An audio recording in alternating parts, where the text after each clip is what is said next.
nobody's texting war plans. Kazu, you're up. I know exactly what I'm doing, exactly what we're directing, and I'm really proud of what we accomplished, the successful missions that night and going forward. Nobody's texting war plans.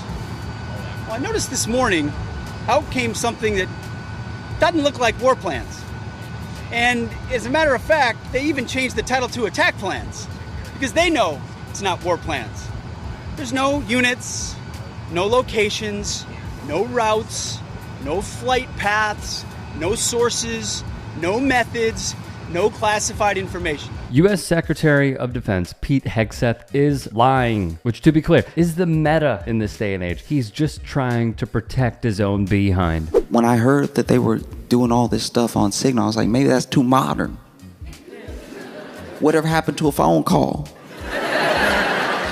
Jeremy, in the movies, aren't they always on the phone doing this? Where they're like, yeah, strike, strike, strike. Like that. You get taken less seriously as a country when you over here calling bomb strikes with emojis. The great Josh Johnson has a thought or two on the controversy in his new upload, which is a must-watch. Why did The Atlantic choose the phrase attack plans in the headline today after using the phrase war plans yesterday? Because that's something that the White House and the DoD comms shop were eager to point out today. Attack plan is actually worse. War plan actually refers to, and I think that for in the vernacular, they are interchangeable. Obviously, this is a plan to use military vehicles and missiles and other components of U.S. Military to kill our enemies.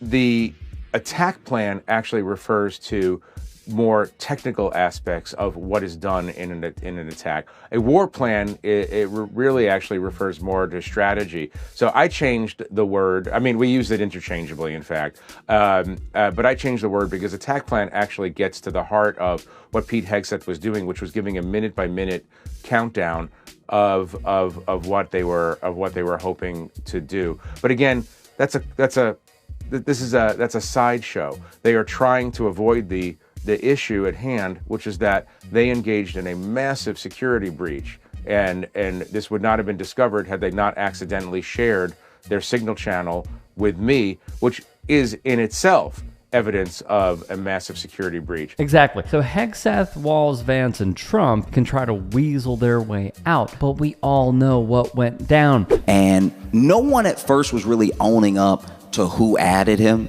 We later find out that I'm pretty sure Walz added him, and it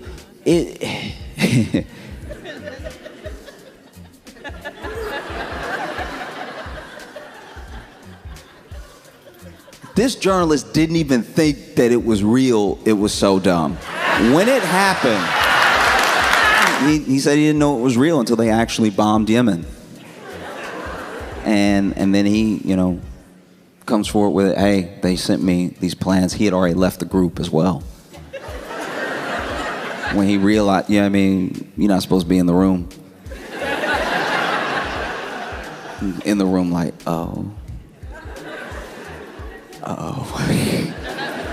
Let me go ahead and notify the right people.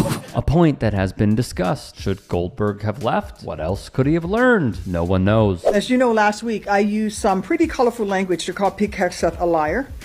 On second thought, I'd like to change it a little. I'd like to call him a disgrace as well. And on this cringe fest from the Dems, who do not know how to handle their opposition party. You have these people appearing before Congress getting grilled by Democrats, which just doesn't really mean much, if we're being honest. It's like, getting grilled by Democrats is like getting grilled by a step-parent. It's like, you're not my real...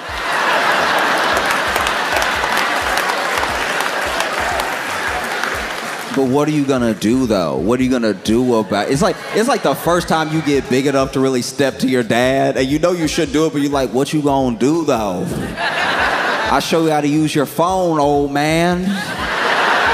I'm training you now. We the same height. Couldn't have said it better. No one is scared of them. There's this whole thing. We still don't even know the half of it of what's been going on with Signal, because we also don't know how long they've been using Signal. We don't know why they weren't using more secure methods. And then through, I'm pretty sure, a German publication, they find that some of the top brass of the government are being so unserious with their data that they were able to deliver messages just from personal emails, old emails, and I don't know, man, this is pretty bad.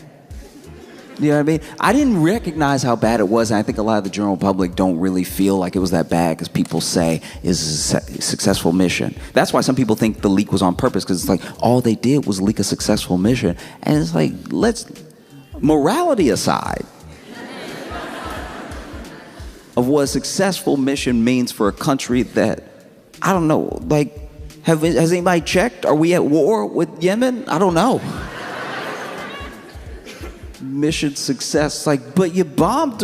Why? You didn't even explain why. I feel like no one's even asking why. They're just like, man, do you see that they text the wrong number? On that first point, it's a simple answer. From Newsweek, in a training video about oversight and investigations intended to prepare the Trump administration and their appointees as part of Project 2025, Heritage Foundation Oversight Project Executive Director Mike Howell, America First legal lawyer Michael Ding, and Tom Jones of the American Accountability Foundation discussed the use of Signal. As they write in the video, the three speakers discuss topics related to FOIA, or Freedom of Information Act requests, and public records, but did not point to Signal as a way to avoid FOIA accountability. Jones would mention in-person meetings and avoid putting anything in writing because it would be subject to FOIA requests. But when asked if messages sent on Signal would count as public records, Ding said, well, that's a little tricky. This also comes as a Pentagon-wide advisory warned against using the messaging app, even for unclassified info. That's via NPR. One of the more fun games that I like to play, because we are living in the time of dumb, is what if the shoe was on the other foot? My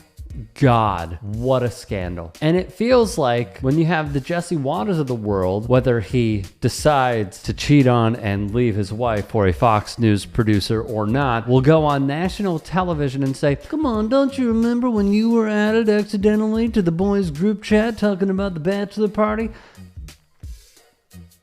They're talking about bombing a country, bro. They're not talking about you guys blowing a bunch of lines in Vegas. I'm flabbergasted. And the amount of people on the right who bend over backwards to justify this. Hypothetically, if this were Barack Obama or Joe Biden, because we gotta keep it somewhat relevant with Signal being newish, can you imagine what Sean Hannity would be saying? Could you imagine what Laura Ingraham would be saying? Can you imagine what Donald Trump would be saying?